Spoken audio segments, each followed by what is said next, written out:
coup, l'itinéraire s'est fait assez naturellement en regardant sur la carte les villes par lesquelles on voulait passer. Perpignan, c'était le point central par lequel il fallait qu'on se relie parce qu'on vient tous de la France entière. Et comme on vient du diocèse de Lyon, on a commencé par une bénédiction à Lyon sur l'esplanade de Fourvière où on s'est tous retrouvés. Et ensuite, les derniers qui n'avaient pas pu venir, on s'est retrouvés à Perpignan. Et ensuite, on a longé toute la côte est de l'Espagne, du nord au sud. Et ensuite, en finissant par les villes de Grenade, Séville, et ensuite le sud du Portugal avant d'arriver à Lisbonne. Moi, à l'époque, je rentrais du 4L Trophy et j'avais vraiment aimé mon aventure. J'avais envie de le faire partager à plus de monde. En 2016, j'étais aussi au JMJ à Cracovie. J'avais vu les grands qui étaient partis en 4L et j'avais envie de faire pareil et de vivre cette aventure. Et du coup, tout combiné ensemble, quand mes amis m'ont dit « Anne, si on part au JMJ en 4L, c'est avec toi qu'on veut partir », bah moi j'ai dit banco, j'ai signé et je l'ai proposé à un maximum de personnes et ils m'ont rejoint. Parce que c'est ultra mythique et que je me suis dit que si on voulait être soutenu par un projet humanitaire ou quelque chose comme ça, il fallait qu'on parte dans la simplicité. Et ça, c'était une voiture simple qui était facilement réparable, où on serait capable d'être autonome sur des longues distances. Et c'était aussi nous rendre disponibles et accessibles par le plus de monde sur la route. En fait, on a eu un accident, principalement c'est le souci qu'on a eu. Et sinon c'était surtout des soucis mécaniques en fait, on va dire assez facilement réparables, même si en fait ça prend du temps quand même parce que c'est des voitures qui sont pas si simples que ça. Ça reste de la mécanique, on ne trouve pas toujours la solution du premier coup. Donc il y a quand même du travail à faire dessus. Et du coup on a quand même passé plusieurs soirées à travailler sur nos 4L, à les bricoler. Et puis avec les équipages, ça permet aussi de discuter, de se rencontrer, d'échanger.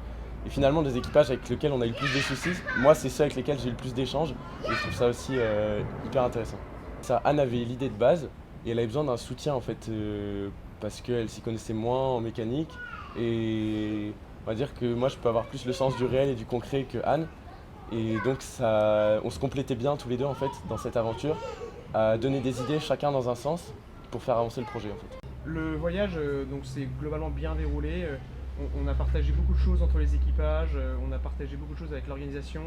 On a rencontré beaucoup de personnes, beaucoup de gens, des inconnus pour nous, qui nous ont vus, qui ont beaucoup apprécié les 4L, avec qui on pouvait discuter de manière très gratuite, très spontanée.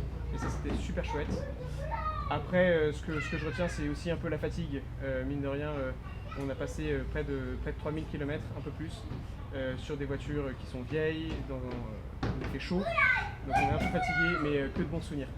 Vraiment une très très belle expérience. Moi, ce qui m'a impressionné en arrivant, c'est que j'avais dit à mes équipages, si vous voulez vous disperser parce qu'on vient tous de diocèses différents, eh ben, je vous laisse libre en fait, de retourner dans vos diocèses si vous le souhaitez, parce qu'on vous a imposé le diocèse de Lyon, mais vous n'y connaissez pas grand monde, alors dispersez-vous si vous le souhaitez. Et en fait, personne n'a voulu partir. Et en fait, dans les transports en commun, on a eu une vraie cohésion et on s'est rendu compte à quel point on était devenu une route à part entière et pas seulement des groupements d'individus qui ne se connaissaient pas. Et ça, je crois que c'est ce qui m'a vraiment fait le plus plaisir en arrivant à Lisbonne. Et aussi, on s'est rendu compte que toutes nos difficultés qu'on avait pu avoir, en fait, nous ont tous soudés et que c'était en fait hyper constructeur pour nous et qu'on a vraiment grandi durant cette étape et qui était une grande étape en fait pour tout le monde, je pense. Moi, les plus gros frissons que j'ai eu, c'était hier quand on s'est tous rassemblés en fait. Ouais.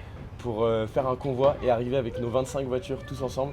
Et là, c'était vraiment des frissons dans tous les sens parce que ça fait 2 ans qu'on travaille sur le projet et là, on se dit enfin, on y est, on arrive tous ensemble avec nos 4L, avec toutes nos 4L quasiment. Et on était vraiment super contents et c'est vraiment incroyable. Puis c'était il y a trop longtemps qu'on a rêvé de ça et là, c'est maintenant et c'est un peu dingue.